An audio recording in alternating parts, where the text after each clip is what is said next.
તો good morning guys, સ્વાગત છે તમારું આજના અમારા નવા વ્લોગમાં। તો કાલનો દિવસ દ્વારકામાં મેં આખું દ્વારકા દરેક જગ્યાએ જે જગ્યાએ અમારે જોવાની હતી દરેક જગ્યા મેં એક્સપ્લોર કરી દીધી। અને હવે આજનો પ્લાન છે, હવે સવારે લગભગ 7:30-8 વાગી ગયા। તો હવે નીકળવાનું અમારે સોમનાથ જવા માટે। તો અને સોમનાથની વચ્ચે પોરબંદર અને એક હર્ષિદ ભવાનીનું ટેમ્પલ એ જોવાનો વિચાર અને લગભગ રાતે 7:30-8 વાગ્યા સુધીમાં સોમનાથ પહોંચી જવાનું પ્લાનિંગ। તો ગાઈસ અમારા વિડીયોમાં તમે બન્યા રહેજો, હજુ તો ઘણા નવા તમને પ્લેસ જોવા મળશે। તો અલ્પી ગુડ મોર્નિંગ। ગુડ મોર્નિંગ આરો, અને આરામે તો જોવા તો લાઇટવાળો બુશર્ટ પહેર્યો ચકાચક। તો ગાઈસ કાલે દ્વારકામાં ફૂલ મોજ કરી તમને અમારી વિડીયોમાં જોવા મળી જશે। ભડકેશ્વર, નાગેશ્વર જ્યોતિર્લિંગ, બેટ દ્વારકા દરેક જગ્યાનું તમને જોવા મળી જશે। તો અમારા વિડીયોમાં બન્યા રહેજો, આગળ આવા જ નવા વિડીયો તમને મળતા રહેશે। તો ચલો ગાઈસ હવે નીચે જઈને થોડો નાસ્તો બાસ્તો કરી નીકળીએ અમે સોમનાથ જવા માટે। ચલો જય દ્વારકાધીશ। ગાઈસ હવે લગભગ 7:15-8 વાગી ગયા અને હવે અમે સોમનાથ જવા માટે નીકળી ગયા છીએ। તો લગભગ અહીંયાથી સોમનાથ મારા અંદાજે ગૂગલ મેપમાં જે બતાવે એ 219 કિલોમીટર, તો મિનિમમ 3-4-4.5 કલાકનો રસ્તો હશે। તો હજુ નાસ્તા પાણી કર્યું નથી, પણ સૌથી પહેલાં નાસ્તા પાણી કરીને પછી વચ્ચે જે બી પ્લેસ પ્લાનમાં આવતા છે શેડ્યુલમાં એ જગ્યાએ પ્રવાસ કરીને ફરીને પછી નીકળી ગઈશું। તો જો આ દ્વારકાથી સોમનાથનો જે રસ્તો છે ને, એક નંબર રસ્તો, નેશનલ હાઈવે સારું પ્રકાશ આવે એટલે બરોબર નહીં દેખાતું હોય, પણ એક નંબરનો રસ્તો, મજા આવે આ રસ્તા ઉપર ચકાચક। અને આ બધો જે આ સાઈડમાં જે ગાઈસ દેખાય ને પવનચક્કીઓ દેખાતી છે, બધો દરિયો સોમનાથથી દ્વારકાથી સોમનાથ દીવ સુધી આ એક જ પટ્ટો સીધો દરિયાનો।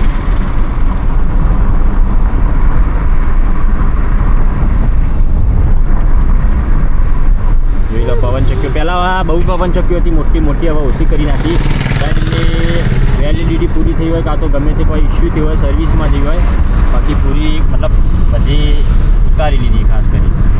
તો ગાઈ ચલો હવે સોમનાથ માટે નીકળી ગયા છીએ। નાસ્તો કરવા માટે આવી ગયા, એક વોટર ટાઈપનું છે નાની, આ જોઈ લો માધવ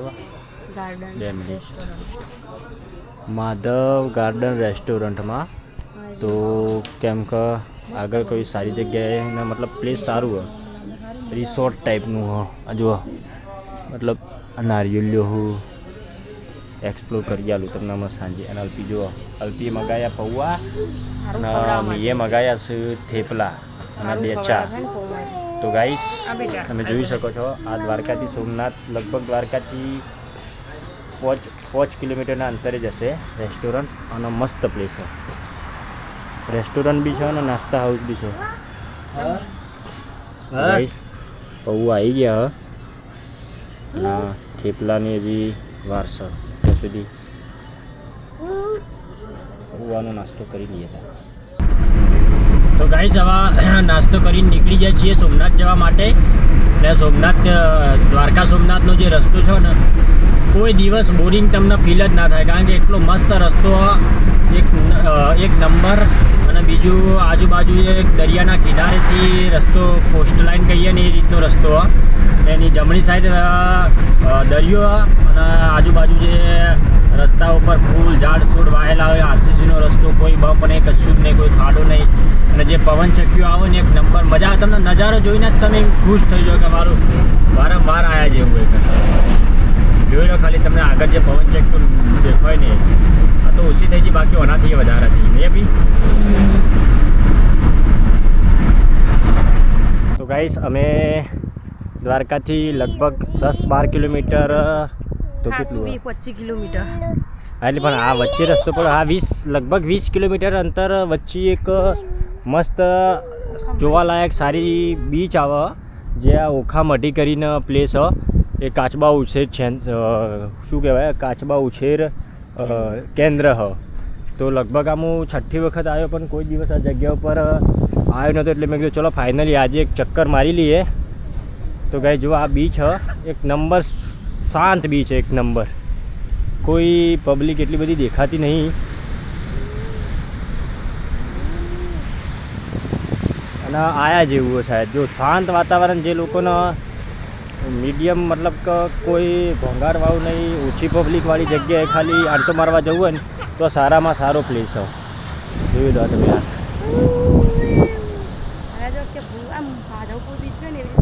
તો ગાઈ જોઈ લો ફાઇનલી આવી જાય ઓખા મઢીએ. એક વખત ચક્કર મારવાનું વિચાર હતો એટલે આજે આવી ગયો આવીએ. અને જે લોકોને શાંત બીચ જોતો હોય ને, કોઈ જ ઘોઘાટ નહીં, કોઈ શું શરાબો નહીં, ભીડભાડના એરિયાથી દૂર જવું હોય ને તો એના માટે બહુ જ મસ્ત પ્લેસ છે.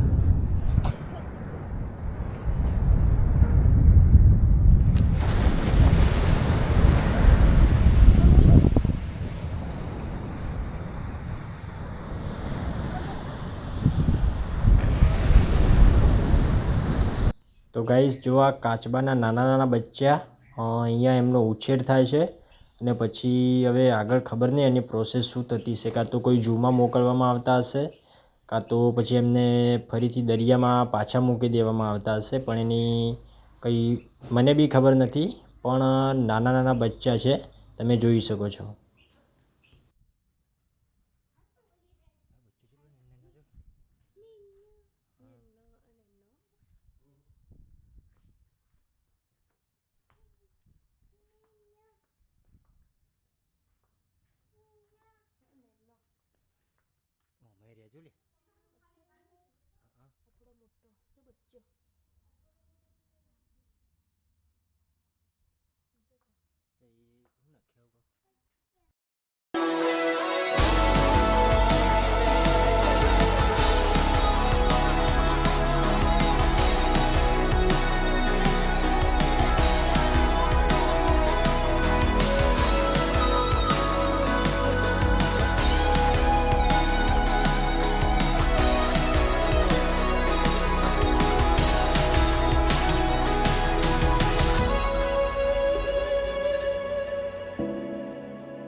તો ગાઈઝ આપણે આવીએ હર્ષિદ ભવાની ટેમ્પલ, જે દ્વારકા અને પોરબંદરના વચ્ચે, પોરબંદરથી નજીક પડે. તો તમે જોવા એનું બજાર હ. મંદિર તો હજી શાયદ થોડું ડુંગર ઉપર હે, એટલે હવે જોઈએ કેટલું ઊંચું હ. ગમે એટલું ઊંચું છે ગમે તે, પણ ચોક આ ફર્સ્ટ ટાઈમ આવ્યા આ જગ્યા ઉપર. આજથી નામ સાંભળ્યું હતું પણ કોઈ દિવસ ટાઈમ એ રીતનો મળતો જ નહોતો. રાતે નીકળવાનું સેટિંગ થતું એટલે સવારે મેર જ નહોતો આવતો. પણ આજે ફાઇનલી આ જગ્યાએ પ્લાન બન્યો હતો એટલે સવારે નીકળી ગયા. તો લગભગ પહોંચી જઈએ અને હવે જઈએ છીએ દર્શન કરવા માટે હર્ષિદ ભવાની ટેમ્પલ. કઈ બાજુ મંદિર બધી ગાડીઓ તો આટલા આવી લેવા. બીચ હજો નહીં કે આપણને શું ખબર, આટલો પહેલી વાર કાંઈ આવ્યા એટલે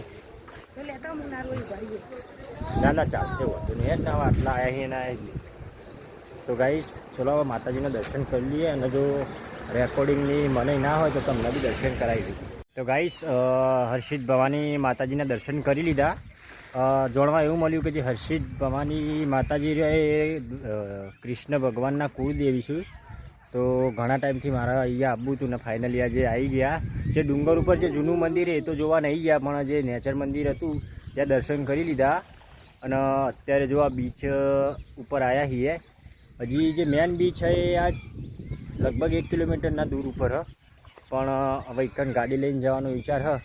અને જો આ પક્ષી જે રહે, આ પક્ષી દ્વારકા, પહેલાં દ્વારકા ગુમતી ઘાટે બહુ જોવા મળતો, પણ હવે એવું ત્યાં કોઈ માણસો હોતો નહીં, એટલે જે નખવાવાળો ખાવાનું એટલે ત્યાં હવે ઓછો થઈ ગયો. તો ગાઈસ અંદર મંદિરમાં શું હતું, મંદિરમાં દર્શન કરવા માટે ક્યાં પણ કેમેરાની મનાઈ હતી. કેમેરા ફોટા ખેંચવા કે વિડીયો ઉતારવા, એટલે એના દર્શન તમને કરાવી નહીં શક્યા. પણ અમે શાંતિથી દર્શન કરી લીધા. અને અહીંયા જે બી દ્વારકા માટે આવે તો પોરબંદરથી લગભગ 10-15 કિલોમીટરના આગળ પહેલાં જે માતાજીનું મંદિર આવે તો અવશ્ય અહીંયા આવજો. કેમ કે મસ્ત નજારો હોય ને મસ્ત જોવાલાયક સ્થળ, માતાજીના દર્શન કરવા જ બી જરૂરી છે. તો ગાઈસ હવે અહીંયાથી જોઈએ બીચ ઉપર જવાનું સેટિંગ થાય તો બીચ ઉપર જઈશું, નહીંતર પછી સીધા પોરબંદર. તો ગાઈસ ચલો હવે માતાજીના દર્શન કરી લીધા, હવે નીકળીએ. તો ગાઈસ ફાઇનલી આપણે આવી જઈએ અહીંયા પોરબંદર ગાંધીજીના બર્થ પ્લેસ આગળ. લગભગ આ બીજી વખત હું આવ્યો. જે વખત પહેલી વખત આવ્યો તો એ વખત અમે વ્લોગ ચાલુ નહોતા કર્યા, એટલે આજે ફાઇનલી વિચાર તો નહોતો પણ તમને સ્પેશિયલી બતાવવા માટે અમે આ જગ્યા ઉપર આવી જઈએ. તો ચલો હવે તે જગ્યા ઉપર જઈને તમે સ્ટેપ ટુ સ્ટેપ તમને વિડીયોમાં બધી ડિટેલ સાથે વિડીયો મળી રહેશે. તો ગાઈસ બન્યા રહેજો આગળ વિડીયોમાં.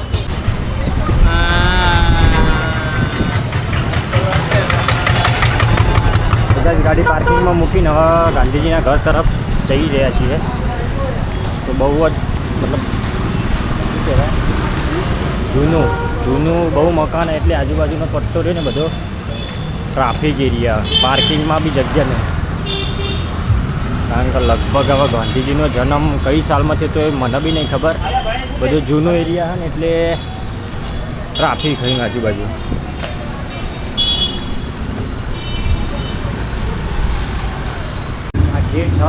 તો ગાઈસ અમે ફાઇનલી આવી ગયા છીએ જો ગાંધી બાપુના ઘરે.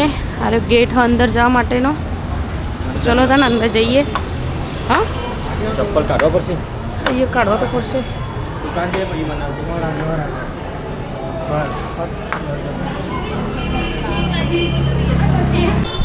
જો આનું કંઈ ખ્યાલ ઇતિહાસ હિસ્ટ્રી ખબર નહીં, પણ એ આ રહી આટલે ગાંધીજીનું ઘર ચાલુ થાય. વિડીયોનો પ્રતિબંધ અંદર ઓહ નહીં. मोबाइल कहाँ है? मेरा बस में क्यों?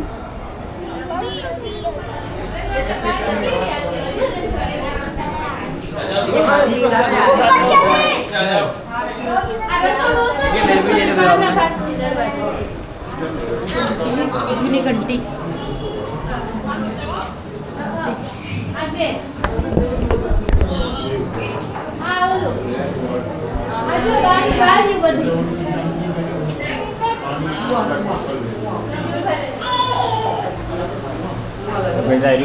ગાંધીજીનું ઘર, જે જગ્યાએ ગાંધીજીનો જન્મ થયો મહારાષ્ટ્ર.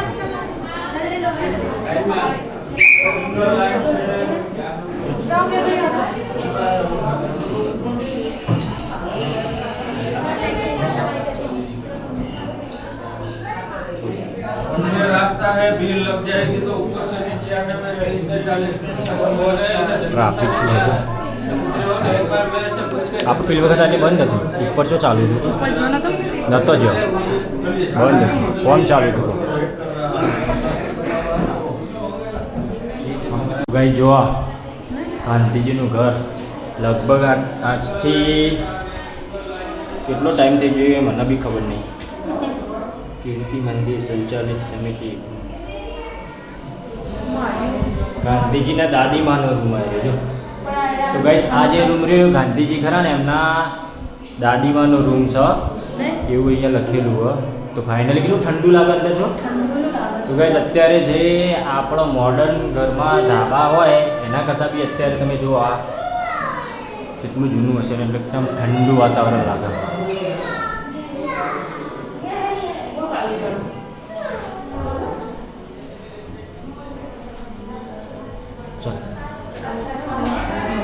હા કોણી તો ભાઈ તમારા શૂટિંગ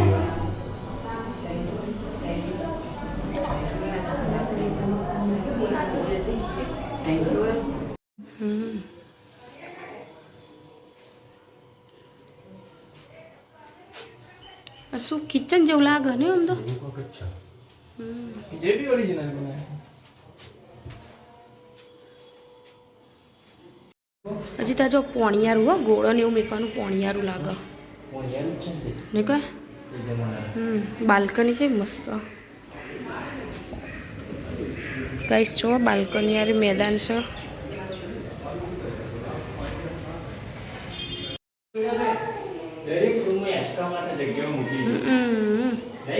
તાણ જોરદાર ગતિ બાપુએ જ ઘર બનાવેલું.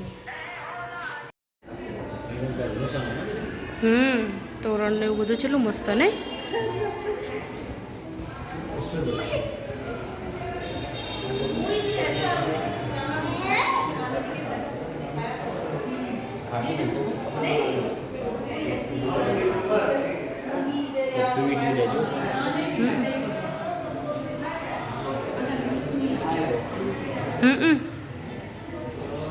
ચરખો ચારે હજી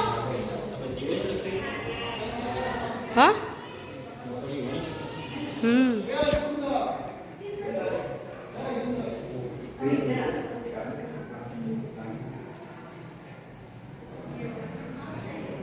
રેટીઓ સામાન જોરદાર અને બધો જો કે એ જમાનાનો એટલે જ કોઈ એ વખતનો સામાન તો જો ગાંધીજીના ઘરની જે દરેક વસ્તુ હતી ને, દરેક વસ્તુ જે એ યુઝ કરતા હતા, ઉપયોગમાં લેતા હતા, એ ટાઈમનું સામાન. હા, પેલા તોરણ રહ્યા, પોપટ, શોપીસ, તાને પછી આ ચરખો, જોરદાર મોટો ગ્લાસ, બધું છે. એ ટાઈમનું. બેગ ને જો કહો 1869 એટલે લગભગ જોવા જઈએ તો વાપર્યું હજી 160, 130, 50 વર્ષ જેવું થાય અંદાજે. હા બેગ ને બધું છે જોએ તા હજી હમણાં આ બેગ, મોજડી, દોત્યા, એ ટાઈપનો વિચાર કર. તાને જાતે પેલા કોટન સામાન નહીં. આ સહી આવજો, આ ચશ્મા રહેજો મિરેન અલ્યા ચશ્મા સહી.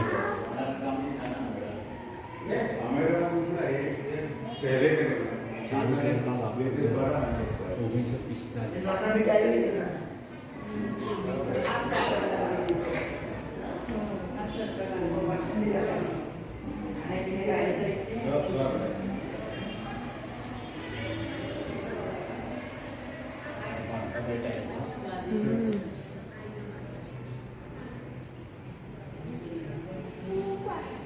ખૂબ પકડી